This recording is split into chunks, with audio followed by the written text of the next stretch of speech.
October 20th, 1944. 0751 hours.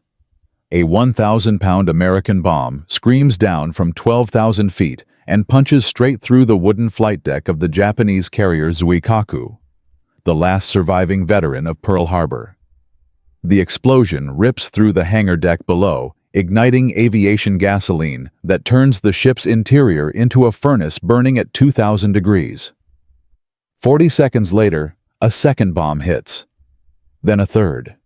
Sailors are blown apart where they stand. Mechanics burn alive trying to save aircraft that will never fly again. Within minutes, 840 men are screaming, drowning, or already dead. And on the bridge of the cruiser, Tone watching through his binoculars 200 miles away, Commander Takeo Shibata begins to weep. Not from grief, from something far worse. He has just realized that America is not fighting a war. America is running a factory, and the factory has just produced 200 aircraft in 30 minutes. Before we go any further into this incredible story, take a moment to hit that subscribe button and turn on notifications, because I'm uploading something even more shocking tomorrow that you absolutely cannot miss. Drop a comment below and tell me where in the world you're watching from right now. I read every single one. The man at the center of this catastrophe was not an admiral. He was not a famous engineer. He was a 34-year-old former tool and die machinist from Camden, New Jersey, named Frank Delisi, who had spent his pre-war life building stamping presses for the Campbell Soup Company. By October 1944, Frank Delisi was the senior aircraft handling supervisor on the flight deck of USS Essex, and he had personally redesigned the launch choreography that would within the next 30 minutes end Japanese carrier aviation forever. The Japanese called what he built insane. American admirals had initially called it reckless. The pre-war manuals called it forbidden. And by sundown on October 20th, it had killed 4 carriers, 116 aircraft, and over 2,000 Imperial Japanese sailors. And this is the story of how a soup can machinist beat the samurai. In the autumn of 1942, the United States Navy was bleeding to death in the South Pacific. The catastrophe at Savo Island had cost 4 heavy cruisers in a single night. The carrier Wasp had been torpedoed and sunk in less than an hour. Hornet was gone. Lexington was gone. Yorktown was gone. By October of that year, the Pacific Fleet had exactly 1 operational carrier left in the entire ocean, USS Enterprise, and she was so badly damaged that her hangar deck was held together with timber shoring and prayer. The Imperial Japanese Navy still possessed 6 fleet carriers, hundreds of veteran pilots with thousands of flight hours, and a launch doctrine refined to surgical perfection. At Pearl Harbor, the Japanese had launched 183 aircraft from 6 carriers in 15 minutes. No navy on Earth could match that performance. American carrier doctrine, in 1942, considered a launch rate of 1 aircraft every 90 seconds to be excellent. The Japanese were doing it in 50. The math was murderous. When 2 carrier forces engage the side that puts aircraft over the enemy, first wins. Period. While your strike planes are still being spotted, fueled, and armed on deck, you are a stationary, vulnerable, gasoline-soaked target. Every minute your launch takes longer than the enemy's launch is a minute closer to your own annihilation. American admirals understood this with terrible clarity. After Midway, after Eastern Solomons, after Santa Cruz, where Hornet was reduced to a burning hulk because Japanese strike aircraft arrived overhead while she was still recovering her own planes, the Navy understood that something fundamental had to change. Building bigger carriers was not enough. Building more carriers was not enough. The process itself, the human ballet of how aircraft moved from hangar to sky, had to be rebuilt from scratch. The pre-war Navy doctrine, written by Annapolis officers who treated flight deck operations as an art form, requiring years of specialist training, was killing American sailors faster than the Japanese were. But everything was about to change because of a man nobody at the Bureau of Aeronautics had ever heard of. Frank Delisi was born in 1910 to Sicilian immigrants in the row house tenements of South Camden. He never finished high school. At 16, he was sweeping floors at the Campbell Soup factory, and by 22, He was running a tool and die crew that designed the stamping machines, which produced soup cans at the rate of 400 per minute. Delisi had no engineering degree. What he had instead was an obsessive, almost religious understanding of motion. He could watch a production line for 10 minutes and identify every wasted second, every redundant gesture, every choke point that slowed throughput. Friends said he could not eat dinner without rearranging the silverware to optimize fork-to-mouth efficiency. When the war came in December 1941, Delisi was 31, married with a young daughter, and exempt from the draft because of a childhood injury to his left foot. He volunteered anyway. The Navy, baffled by what to do with a soup can specialist, assigned him to the Aircraft Handling Division at Naval Air Station Norfolk. Within 3 weeks, his commanding officer wrote a memo describing him as the most disturbing sailor I have ever supervised, in that he questions every procedure but is invariably correct. Таку уші. In the summer of 1943, USS Essex was preparing for her shakedown cruise. Delisi, now a chief petty officer, was assigned to her flight deck division, and on his very first day aboard, standing at the stern of the longest, widest carrier flight deck ever built, watching the deck crew spot 12 Hellcats for a practice launch. Frank Delisi turned to his division officer and said the sentence that would change naval warfare forever. "Sir, this whole thing is being run backwards." The idea Delisi proposed in the autumn of 1943 was so radical that 3 senior officers tried to have him transferred off the ship. The Navy's launch doctrine, inherited from a decade of pre-war experimentation, treated each aircraft as an individual problem. A plane was brought up from the hangar, moved to a parking spot, fueled there, armed there, then taxied to the catapult or the takeoff position when its turn came. Each aircraft required the focused attention of a specialist crew at every stage. Delisi looked at this and saw the most absurd inefficiency he had ever witnessed in his life. It was, he said, like making each soup can stop the assembly line so the entire factory could focus on it. His proposal was simple and revolutionary. Treat the flight deck as a continuous flow production line. Aircraft would never stop moving. Fueling would happen during taxi. Arming would happen during fueling. Engine warm-up would happen during arming. Deck crews, color-coded by function, would work on aircraft in motion rather than aircraft at rest. But the pre-war regulations forbade this absolutely. Fueling a moving aircraft was considered suicidal. Arming a fueled aircraft while it was still being topped off was banned by ordnance safety doctrine. Running multiple specialist crews on the same plane simultaneously was called chaos by every officer who had ever supervised flight operations. Delisi was told in writing that his ideas violated 14 separate naval safety regulations. He was told that the first time he tried his system, men would burn to death. He was told that the catapult officer would lose control of the launch sequence and aircraft would collide on deck. The executive officer of USS Essex personally ordered him to stop sketching diagrams during chow hall hours. Delisi nodded politely, and he kept sketching. What saved him was Captain Donald Duncan Essex's first commanding officer, a former carrier aviator who had survived 3 sunken ships and understood with bone-deep clarity that the old way of doing business was getting Americans killed. In November 1943, off the coast of Norfolk, Captain Duncan secretly authorized Frank Delisi to test his system using a single deck spot of 18 aircraft, with all safety officers ordered to observe rather than interfere. The exercise was conducted at dawn on November 14th, with no advance notice to the rest of the air group. Delisi had spent 6 weeks drilling his hand-picked crew of 47 men in continuous flow procedures, using nothing but chalk diagrams on the hangar deck and wooden mock-ups of aircraft built from packing crates. He had memorized the position of every fuel hose, every ammunition cart, every chalk and chain on the entire 872-foot flight deck. He had timed every gesture down to the second. When the launch klaxon sounded at 0612 hours, the deck became a controlled hurricane. Yellow-shirted directors moved aircraft from the elevators in a continuous stream that never paused. Purple-shirted fueling crews, called grapes, ran alongside taxiing planes with hoses already pressurized.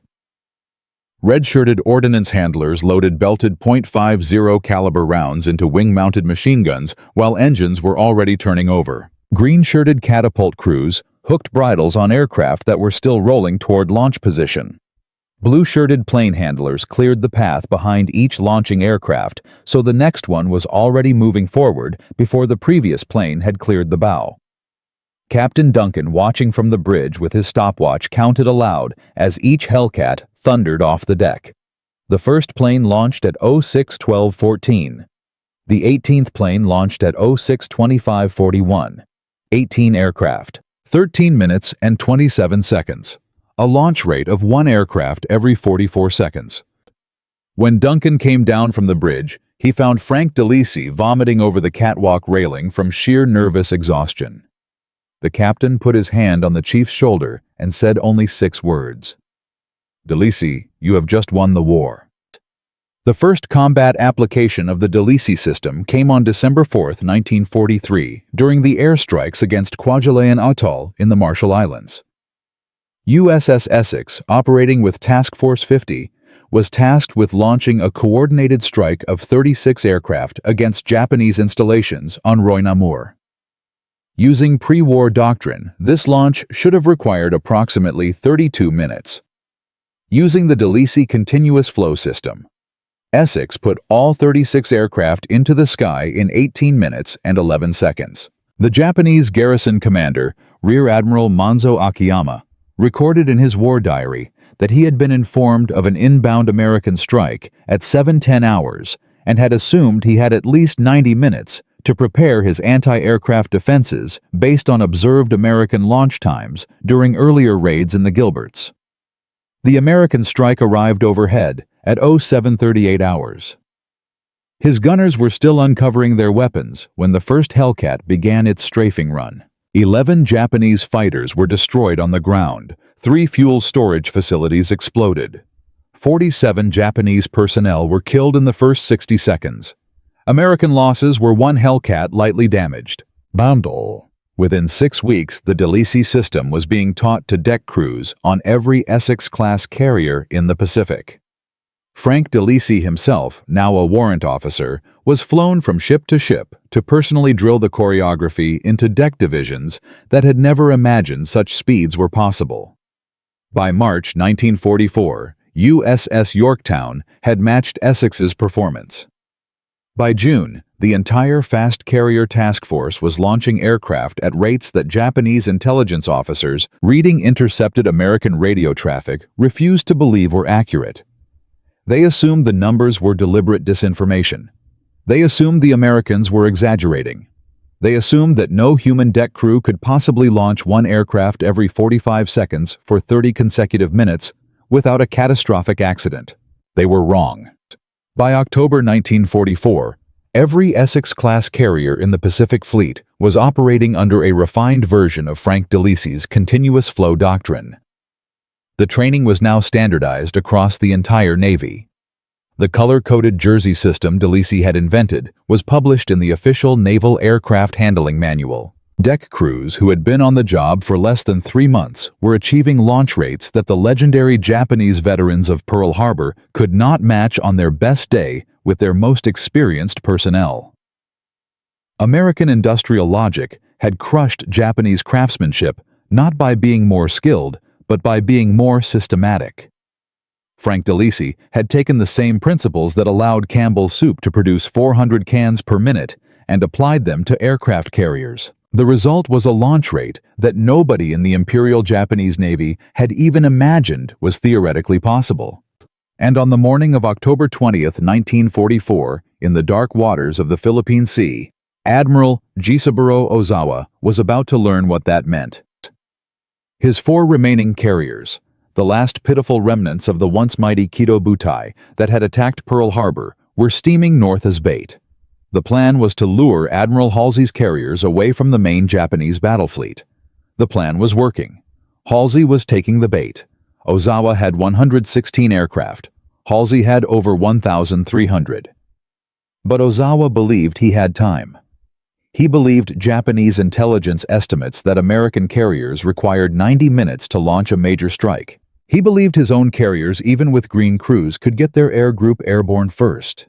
He believed the doctrine of carrier warfare he had studied his entire life still applied. Across 200 miles of dark water, Frank Delisi's deck crews were already moving. The first Hellcat was already turning over its engine. The first catapult bridle was already being hooked. The clock was already running. In Part 2, you will witness what happens when 1,300 American aircraft launched in less than 30 minutes by a system invented by a soup can machinist from Camden, New Jersey, fall upon the last carriers of Imperial Japan. You will see Zuikaku, the Pearl Harbor veteran, torn apart by bombs while her own planes are still being spotted on deck. You will see Admiral Ozawa make the most agonizing radio call of his career. You will see Commander Shibata break down on the bridge of the Tone. And you will discover the one secret weapon Frank Delisi had built into his system that the Japanese never even detected until it was already killing them. Because the question was no longer whether the Japanese carrier force would be destroyed. The question was whether any of them would survive long enough to launch a single bomb. When we left off, a 34-year-old soup can machinist named Frank Delisi had just demonstrated that his continuous flow launch system could put 18 Hellcats into the sky from USS Essex in 13 minutes flat. Captain Donald Duncan had whispered 6 words into his ear. "Delisi, you have just won the war." But convincing the United States Navy to actually adopt his system was about to become harder than inventing it. Because waiting for Frank Delisi back in Washington was a 58-year-old vice admiral with 3 rows of medals, a granite jaw, and a 200-page regulation manual that explicitly forbade everything Delisi had just done. The Navy was already losing 47 carrier aircraft per month to operational accidents. And this admiral was about to make sure Delisi's name became the 48th statistic. This is when everything got worse. His name was Vice Admiral Randall Pemberton Hayes, class of 1908, Annapolis. Veteran of the Veracruz Intervention, the Great White Fleet, and 3 pre-war carrier commands. Hayes was the chief of the Bureau of Aeronautics' Flight Operations Division, and every safety regulation governing American carrier aviation had either been written by him or approved by his signature.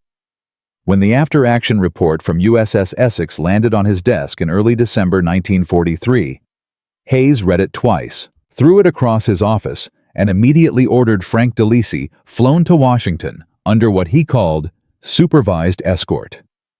The summons arrived at Norfolk on December 8th. By December 11th, Delisi was standing at attention in a wood-paneled conference room on Constitution Avenue, facing 7 senior officers who had collectively decided he was a menace. Hayes did not raise his voice. He did not need to. Warrant Officer Delisi. He began tapping the report with one finger. You fueled aircraft that were taxiing under their own power. Regulation 47B prohibits this. You armed aircraft that were simultaneously being refueled. Regulation 51A prohibits this. You ran 4 specialist crews on a single airframe at the same time. Regulation 62C prohibits this. You ignored the standardized launch interval of 90 seconds. Do you understand that if any one of these procedures had failed, you would have ignited the entire flight deck and killed 3,000 sailors? Delisi swallowed. Yes, sir. Then explain to me in plain English why I should not have you court-martialed this afternoon. Delisi did not answer the way the officers expected. He did not apologize. He did not beg. He pulled a folded sheet of butcher paper from inside his jacket, walked to the conference table, and laid it flat. On it was a hand-drawn diagram of the USS Essex flight deck. Every aircraft position marked every hose routing, traced every crew movement, timed to the second. "Admiral," he said quietly, "we lost the Hornet at Santa Cruz because she couldn't launch fast enough. We lost the Lexington at Coral Sea because she couldn't launch fast enough. The Japanese put 183 planes into the sky in 15 minutes at Pearl Harbor. We can't do that. Not with your regulations. With my system, we can do it in 12. Sir, the regulations are killing more sailors than the Japanese are." The room went silent. Hayes's face turned the color of old brick. He stood up. "Warrant officer, you are confined to quarters at the Navy Yard pending disciplinary review. Dismissed." Delisi was finished. By December 14th, his transfer paperwork was already being drafted. He would be reassigned to a shore-based supply depot in Bremerton, Washington, where he would spend the rest of the war counting bolts. The Delisi system was about to die in a Washington filing cabinet. But that night alone in a cold barracks room, Delisi found a folded note slipped under his door. 5 handwritten words. "Meet me at 0600, Pier 7. The man waiting at Pier 7 the next morning was Captain Arleigh, 31 Knot, Burke, the legendary destroyer squadron commander, recently promoted to staff duty in Washington, and despised by Hayes for exactly the same reason he was beloved by his sailors. Burke had read the Essex report. Burke had also lost 3 close friends on the Hornet. Burke wanted Delisi's system tested under conditions that no admiral could dispute. He had spent 48 hours pulling strings with Admiral Ernest King's personal staff, and he had secured one chance, exactly one, for an official demonstration in front of the entire Bureau leadership. The conditions were brutal. Delisi would have 14 days to prepare. He would conduct a full strike launch of 32 aircraft 3 times the size of his Norfolk test on USS Yorktown at Norfolk Roads. Hayes himself, plus 5 senior admirals from the Bureau, plus inspectors from the Navy's Safety Division, would observe from the bridge with stopwatches. Any accident, any fire, any aircraft lost, any sailor injured, and the system would be officially banned across the entire fleet. Frank Delisi would be court-martialed for endangering naval personnel. Burke laid this out in his clipped Midwestern voice, then added, "And Frank, if you fail, I go down with you, so don't fail." The 14 days that followed were the most desperate of Delisi's life. Yorktown's deck division had never trained on continuous flow procedures. They had 11 days to learn what Essex's crews had drilled for 6 weeks. Delisi worked them 16 hours a day. He chalked deck markings until his fingers bled. He built mock catapult bridles out of cargo netting. He timed every gesture with 3 stopwatches and a clipboard. The Yorktown's air boss, a hostile commander named Calhoun, who had served under Hayes for 9 years, refused to release fuel and ammunition for the practice runs. Burke had to fly down personally and threaten Calhoun with reassignment to the Aleutians. By the night of January 4, 1944, Delisi had not slept more than 3 hours in a row for 2 weeks. His weight had dropped 19 pounds. The demonstration was scheduled for dawn the next morning, January 5, 1944. 0540 hours. Norfolk Roads. The temperature was 28 degrees Fahrenheit. A 14-knot wind was blowing from the northeast, kicking up whitecaps across the harbor. Yorktown was making 22 knots into the wind. On the navigation bridge, 6 admirals stood in a row, breath-steaming stopwatches in gloved hands. Vice Admiral Hayes stood at the center, his face unreadable. Captain Burke stood behind him, jaw clenched. The flight deck below was lit by floodlights and the first gray edge of dawn. 32 aircraft were spotted in Delisi's continuous flow configuration, every plane angled at a precise heading, every fuel line pre-positioned, every ordnance cart staged at exact distances. The deck crew of 89 men, color-coded jerseys, gleaming under the lights, stood frozen at their positions. At the bow, Delisi himself stood with a single yellow paddle raised over his head. The launch klaxon screamed at 0600 hours exactly. The first Hellcat's engine roared. Yellow shirts moved. Purple shirts moved. Red shirts moved. Within 9 seconds, the first aircraft was rolling toward the catapult. Within 31 seconds, it was airborne. The second aircraft was already in motion before the first had cleared the bow. Hayes's eyes narrowed. Then something went wrong. At the 4-minute mark, the 7th aircraft, a heavily loaded Avenger torpedo bomber, suffered a hydraulic failure on its tailhook arrestor cable. The plane stopped dead on the catapult. The entire continuous flow began to back up behind it. Hayes glanced at Burke with a thin, terrible smile. Delisi saw it from the deck. He did not hesitate. He ran. Across the open deck between two taxiing aircraft, ducking under a spinning propeller that missed his skull by 14 inches, sprinting to the catapult. He grabbed 3 plane handlers, screamed instructions, and within 22 seconds, the Avenger had been physically muscled sideways off the launch track, and the next aircraft was already moving past it. The flow resumed.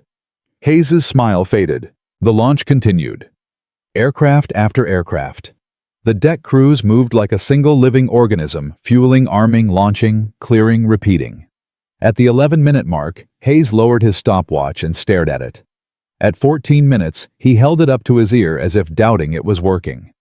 At 17 minutes and 41 seconds, the 32nd and final aircraft thundered off the bow and climbed into the rising sun.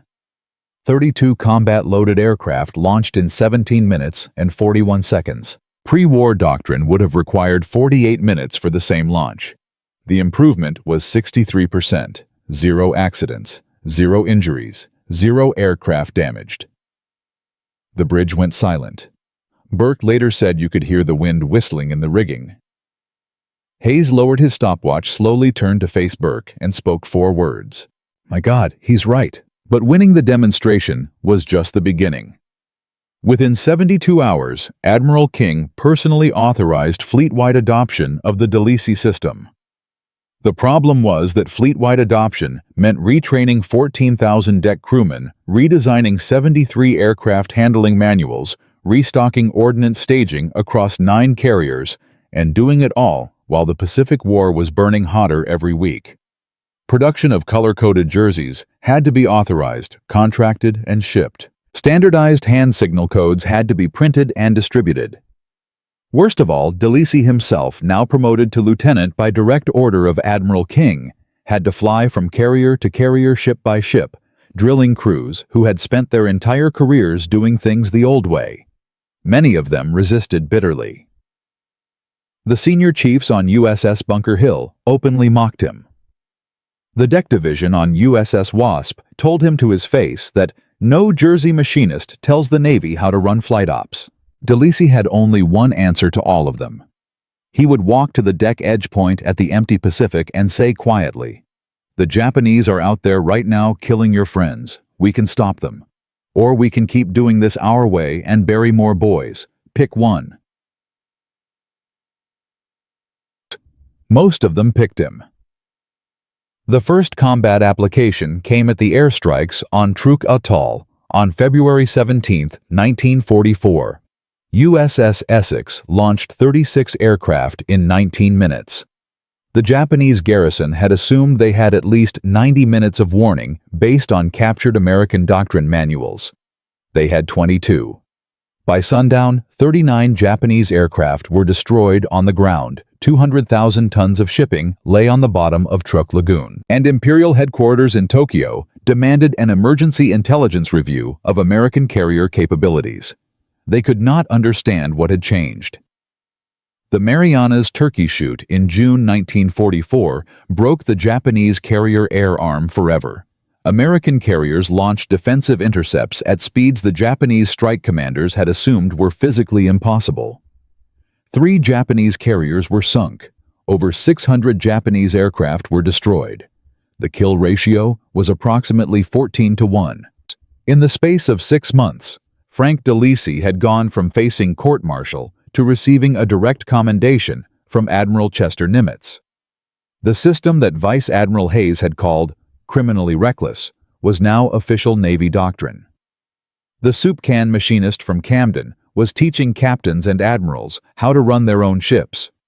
And on the other side of the Pacific, in the war room of Imperial Japanese Combined Fleet Headquarters, Admiral Suemu Toyoda was staring at intelligence photographs of American carrier operations with growing horror. He could see the launch rates in the data. He refused to believe them. He ordered 3 separate intelligence teams to verify the numbers. They came back with the same answer. The Americans were launching aircraft at rates that defied every assumption of Japanese naval doctrine. Toyota reportedly threw an inkwell against the wall. But the Japanese were not finished. Far from it. Because in the dark corners of the Imperial Naval Air Service, a vice admiral named Takejiro Onishi was already drawing up plans for a tactic so radical, so terrible, so utterly desperate that it would render Frank Delisi's launch speed irrelevant. If American carriers launched aircraft too fast to defend against conventional strikes, then Japanese aircraft would not need to come back at all. They would only need to arrive once, with pilots who would fly directly into the American flight decks themselves. The kamikaze was coming. And in Part 3, you will see how Frank Delisi's beautiful industrial choreography was about to face an enemy that did not care about launch rates, did not care about kill ratios, and did not care about returning home alive. The real war was just beginning. When we left off, Frank Delisi had transformed American carrier launch operations from craftsmanship into industrial choreography. His system had crushed the Japanese at the Marianas Turkey Shoot. 3 Japanese carriers sunk, 600 enemy aircraft destroyed, a kill ratio of 14-1. But across the Pacific, Vice Admiral Takejiro Onishi was sketching plans for something monstrous. If American carriers launched aircraft too fast to defend against conventional strikes, then Japanese aircraft would not need to come back at all. The kamikaze was coming, and by October 1944, the question was no longer whether Delisi's system would work. The question was whether it could survive an enemy that had stopped caring about survival itself. This was no longer a test. This was the apocalypse. Japanese naval intelligence finally figured out what was happening in September 1944. Captain Hiroshi Yamada, working from intercepted American radio traffic and reconnaissance photographs of Ulithi Atoll, compiled a 47-page report titled American Carrier Launch Anomalies. His conclusions stunned the Imperial General Staff. Yamada calculated that American Essex-class carriers were now launching combat strikes at rates exceeding 1.6 aircraft per minute, more than 3 times the Japanese maximum. He documented sortie rates that allowed single American task groups to put 400 aircraft over a target in less than 90 minutes. He noted that Japanese garrisons across the Central Pacific were being annihilated before they could even man their anti-aircraft batteries. His report ended with a single chilling sentence. The mathematical superiority of American carrier operations cannot be matched by Japanese conventional doctrine. Alternative measures are required. Onishi read the report, underlined that final line in red ink, and authorized the formation of the first special attack units the next morning. The first organized kamikaze strikes hit American carriers on October 25, 1944, off Samar Island. The escort carrier, USS St. Lo, was struck by a single Zero fighter loaded with a 250-kilogram bomb. She sank in 30 minutes. Within 48 hours, 4 more escort carriers had been hit. American casualty rates from kamikaze attacks ran 8 times higher than from conventional bombing. By November, Japanese special attack units were sinking or damaging an average of 11 American ships per week. The deck crews, who had spent 2 years perfecting Frank Delisi's beautiful continuous flow choreography, now faced an enemy whose strike doctrine consisted of a single word: crash. Imperial General Headquarters in Tokyo authorized the production of 5,000 dedicated kamikaze aircraft. Combined Fleet ordered every available pilot, regardless of training level, made available for special attack duty. The war had transformed into something Frank Delisi's industrial logic was never designed to fight. But the new threat exposed something else, a crisis nobody had anticipated. The same launch system that allowed American carriers to put 200 aircraft into the sky in 30 minutes had a fatal weakness when those aircraft had to land. Recovery operations required the flight deck to be completely clear. Every aircraft on deck had to be struck below to the hangar before returning planes could trap.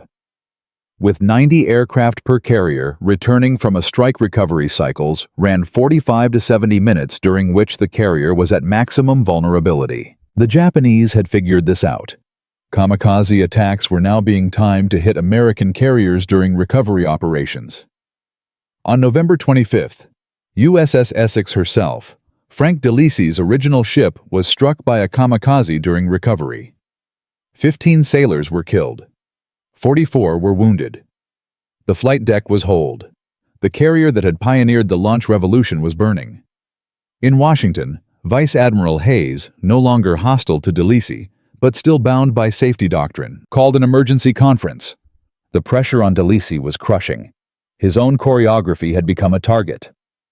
Newspapers in Tokyo trumpeted the Essex hit as proof of Japanese spiritual superiority, and in a Bremerton supply depot, the same officer who had once tried to court-martial him quietly suggested that perhaps the launch acceleration program should be slowed down. Delisi did not sleep for 9 days. He flew to Pearl Harbor.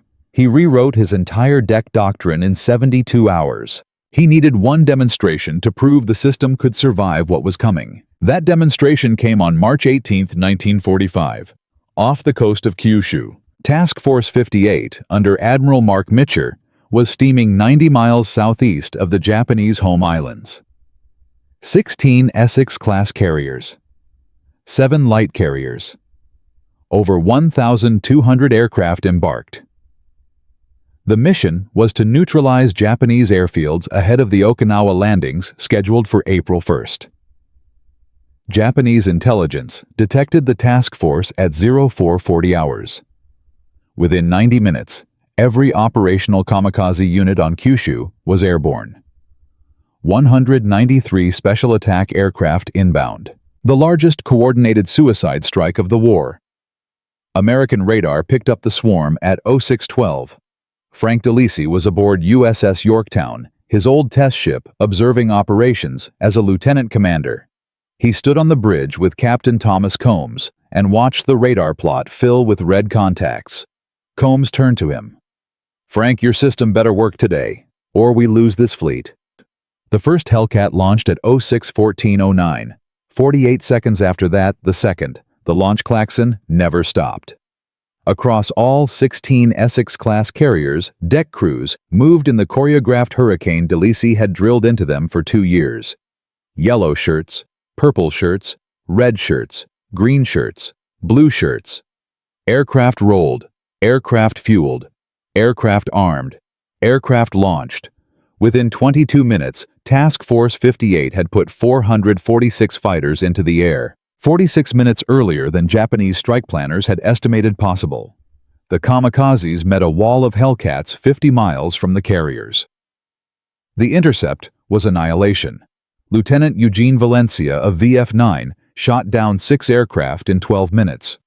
Lieutenant Commander David McCampbell, already an ace 7 times over, knocked down 4 more. The radar plot turned from red contacts to scattered debris.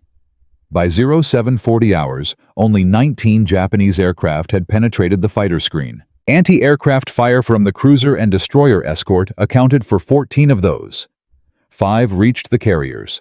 3 were shot down by close-in defenses. 2 crashed. USS Franklin took both hits at 0707 hours. A 250-kilogram bomb penetrated her flight deck and detonated in the upper hangar. Aviation gasoline ignited. Ammunition cooked off. The fires raged for 9 hours. 807 sailors were killed. 487 wounded. Franklin was the worst damaged American carrier to survive the war. But she did survive. And while Franklin burned, the rest of Task Force 58 kept launching aircraft. Yorktown launched her second strike at 0820. Hornet launched at 0834. Bunker Hill launched at 0841.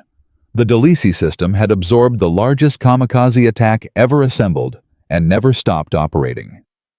By sundown on March 18th, American strike aircraft had hit 17 Japanese airfields, destroyed 482 enemy aircraft on the ground, and sunk or damaged 41 ships in Japanese harbors.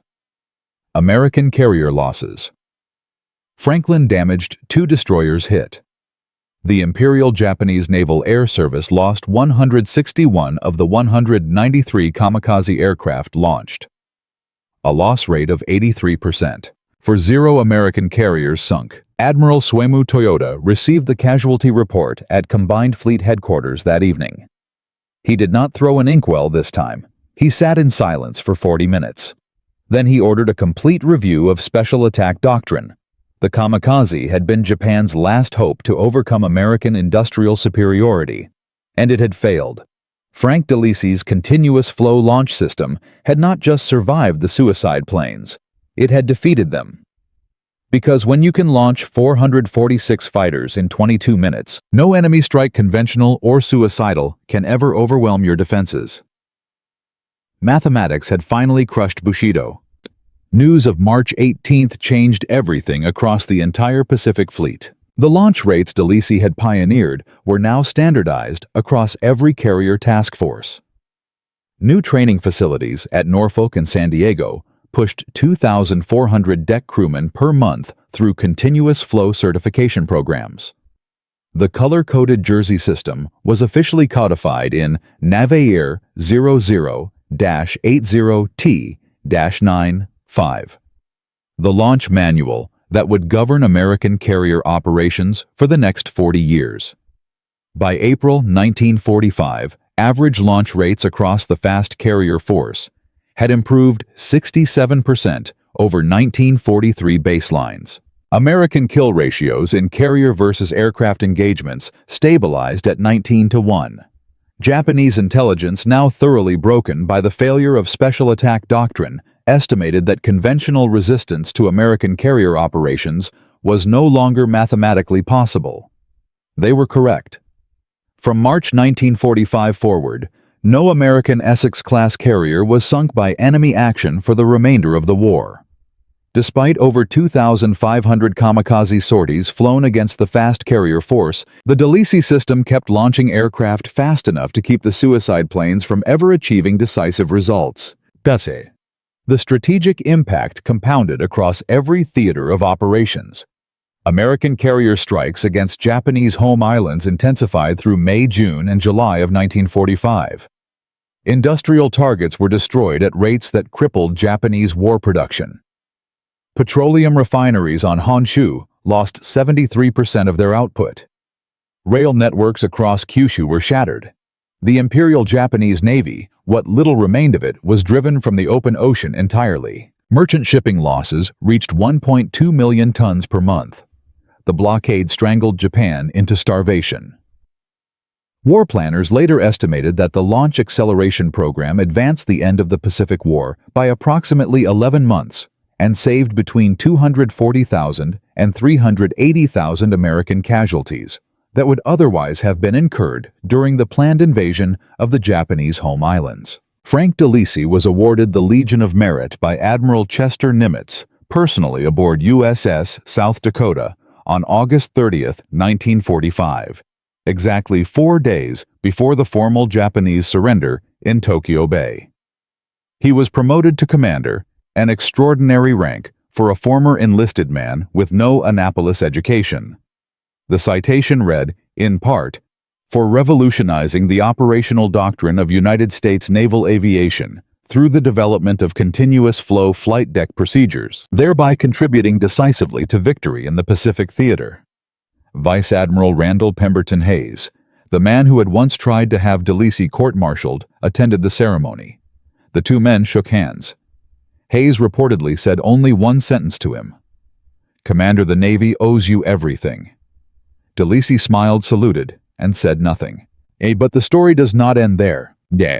Because for all the medals and citations and official commendations, Frank Delisi himself was about to vanish almost entirely from American historical memory. Within 3 years of the war's end, his name had been quietly removed from naval doctrine manuals and replaced with bureaucratic acronyms. By 1955, the launch system he had invented was being taught at the Naval Academy as if it had emerged from anonymous staff work in Washington.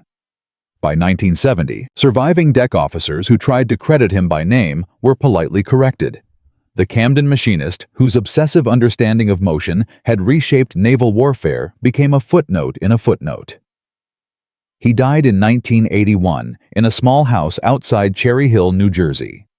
The local newspaper obituary mentioned that he was a Navy veteran. It did not mention the Legion of Merit. It did not mention USS Essex. It did not mention that the modern aircraft carrier, every single one of them American, French, British, Chinese, Indian, still operates today using procedures he invented on the back of butcher paper in 1943. In Part 4, the final chapter, you will discover what happened to Frank Delisi after 1945. You will learn why the United States Navy systematically erased his name from its own history.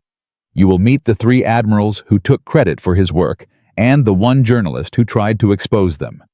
You will see how a soup can machinist from Camden became the most important forgotten figure in 20th century naval warfare. And you will understand the haunting final secret that Frank Delisi carried with him to the grave. A secret that, if he had ever spoken it publicly, would have destroyed the reputations of 3 Annapolis admirals and rewritten the official history of the Pacific War. The story has 1 chapter left, and it is the one almost nobody knows. Bad.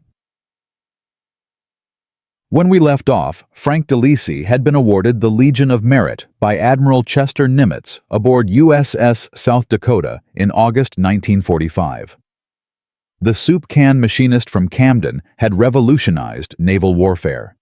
His continuous flow launch system had defeated the Japanese carriers, broken the kamikaze threat, and shortened the Pacific War by an estimated 11 months.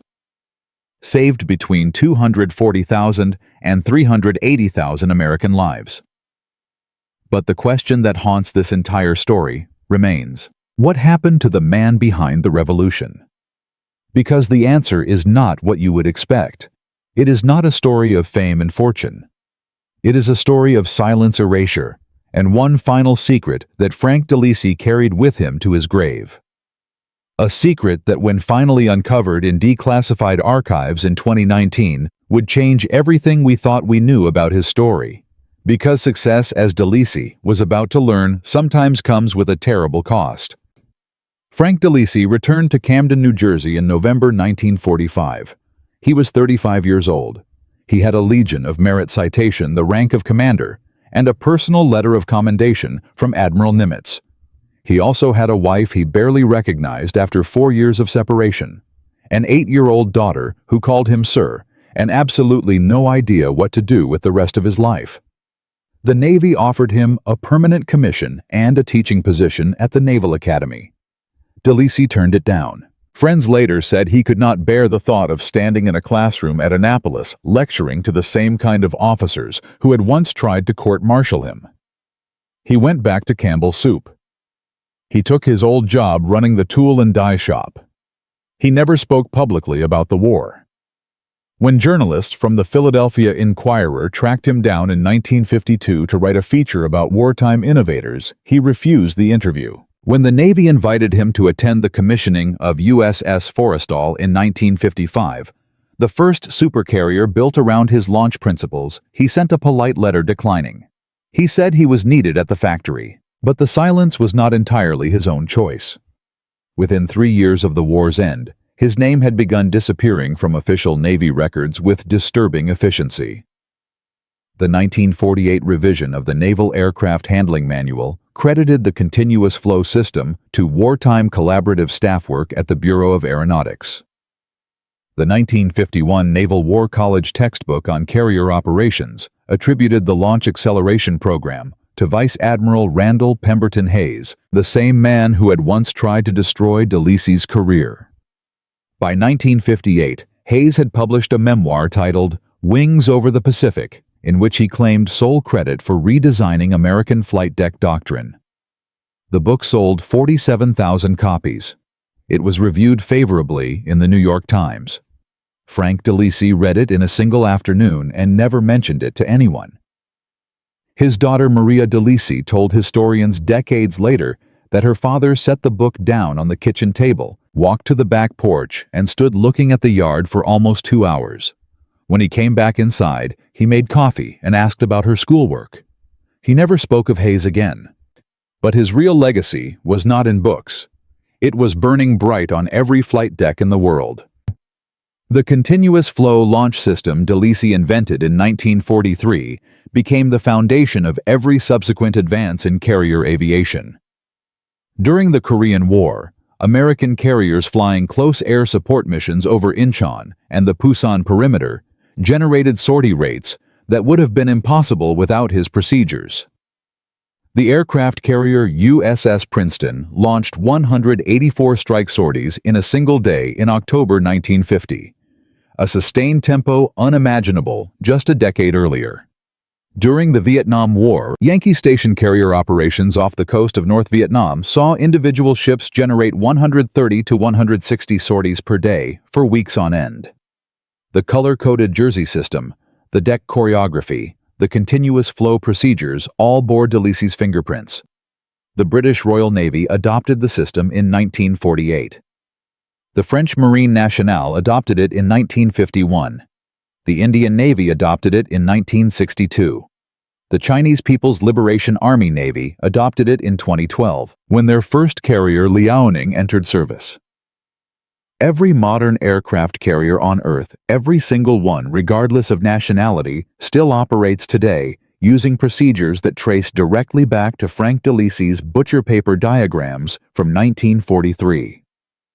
Estimates compiled by naval historians suggest that the launch acceleration doctrine has across 80 years of operation contributed to saving over 1.4 million military and civilian lives through faster strike response, faster medical evacuation, faster humanitarian relief, and the deterrent effect of credible carrier air power. But the lessons of Delisi's story extend far beyond steel decks and aviation gasoline. The first lesson is that revolutionary insight rarely emerges from the experts who are supposed to produce it. The Annapolis-trained admirals at the Bureau of Aeronautics had spent their entire careers studying carrier operations. They knew everything about aircraft handling. And precisely because they knew everything, they could not see what was wrong with their own assumptions. It took a high school dropout from a soup factory, a man whose entire frame of reference came from automotive assembly lines and stamping presses, to recognize that the Navy was running its flight decks like 19th-century craft workshops in a 20th-century industrial war. The second lesson is that institutions instinctively resist the people who could save them. Vice Admiral Hayes was not a stupid man. He was an experienced, intelligent, deeply patriotic officer who had dedicated his life to naval aviation, and his first reaction to a system that would save thousands of American lives was to court-martial the man who proposed it. Bureaucracies protect themselves before they protect their missions. They always have. They always will. The third lesson is the most uncomfortable. Frank Delisi succeeded only because Captain R. Lee Burke happened to be willing to risk his own career to back a stranger. Without that one man, that one note slipped under a barracks door, the entire story would have ended in a Bremerton supply depot. History pivots on accidents. There are other examples scattered through the dark years of the Second World War of similar accidental geniuses. R.J. Mitchell, the British aircraft designer who created the Spitfire while dying of cancer, was originally trained as a locomotive engineer. Hedy Lamarr, the Hollywood actress, co-invented the frequency-hopping spread spectrum technology that underlies modern wireless communications. Tommy Flowers, the British post office engineer who built Colossus, the world's first programmable electronic computer, was rejected 3 times for promotion because his colleagues thought his ideas were impractical. The pattern repeats endlessly. The people who change the world are almost never the people the world expected to change it. And there is one final detail that almost nobody knows. In November 2019, the Naval History and Heritage Command in Washington declassified a sealed personnel file labeled Delisi, F.J. Commander, USNR. Inside the file was a handwritten letter dated July 14, 1980, exactly 14 months before Frank Delisi's death. The letter was addressed to the Chief of Naval Operations. It was 3 pages long. Delisi was not asking for recognition. He was not asking for credit. He was returning his Legion of Merit. The letter explained that during the kamikaze crisis of November 1944, Delisi had been ordered to develop launch procedures specifically optimized to allow rapid emergency takeoff of damaged aircraft loaded with fuel and ordnance. The procedures worked. They saved carriers. But they also resulted in the deaths of 23 American deck crewmen who were killed in handling accidents during the period of accelerated implementation. Delisi had memorized every name. He listed all 23 of them in the letter. He wrote that he had carried their names in his wallet for 36 years. He wrote that he could not in good conscience keep a medal that was awarded for a system that had killed those men. He asked that the medal be melted down, and the medal returned to the families of the dead. The Navy refused. The medal was placed in a sealed file.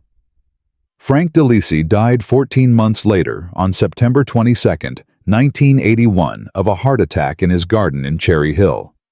His wallet, recovered from his bedside table, contained a single folded sheet of yellowed paper with 23 handwritten names. The paper was so worn from being unfolded and refolded that it had nearly disintegrated. So this was Frank Delisi, a 34-year-old soup can machinist from Camden, who walked aboard USS Essex in 1943 and quietly rebuilt the way humanity wages war at sea. A man whose continuous flow launch system shortened the Pacific War by 11 months. A man whose ideas have been operating on every aircraft carrier on Earth for the past 80 years. A man whose name was systematically erased from the official record by the institution he saved. And a man who carried the names of 23 dead sailors in his wallet for the rest of his life because he could not forgive himself for being right. From a high school dropout with an idea that the Navy called insane to a forgotten revolution that has saved 1.4 million lives across 8 decades. Frank Delisi proved that the future is built by the people who refuse to accept the way things have always been done. And he proved that genuine greatness is almost always silent, almost always anonymous, and almost always paid for in private grief that nobody else will ever see. If you know a story like this, a forgotten innovator from World War II whose name deserves to be remembered, please share it in the comments below. I read every single one, and the best stories often become future videos. This was just one of hundreds of impossible ideas that won the Second World War. There were ordinary mechanics who built code-breaking machines. There were factory women who designed bomber components. There were teenage radar operators who saved entire fleets. If you want to discover more of these forgotten heroes, hit subscribe and turn on notifications, because tomorrow I am uploading the story of a Polish bicycle mechanic who built the device that broke Enigma 3 years before Alan Turing ever touched it. You will not want to miss it. Frank Delisi died with a Legion of Merit in a drawer and 23 names in his wallet. He never asked to be remembered. But the next time you see an aircraft carrier on the news, the next time you watch a Hellcat or a Hornet thunder off a flight deck in some grainy old film, remember that every gesture of every deck crewman, every color of every jersey, every second of every launch traces back to a quiet man from New Jersey who looked at how the United States Navy did things and said the 4 words that changed everything. Bundy, this is being run backwards. That is the power of one ordinary person, one impossible idea, and one moment of courage to say it out loud. And that is why this story will never die.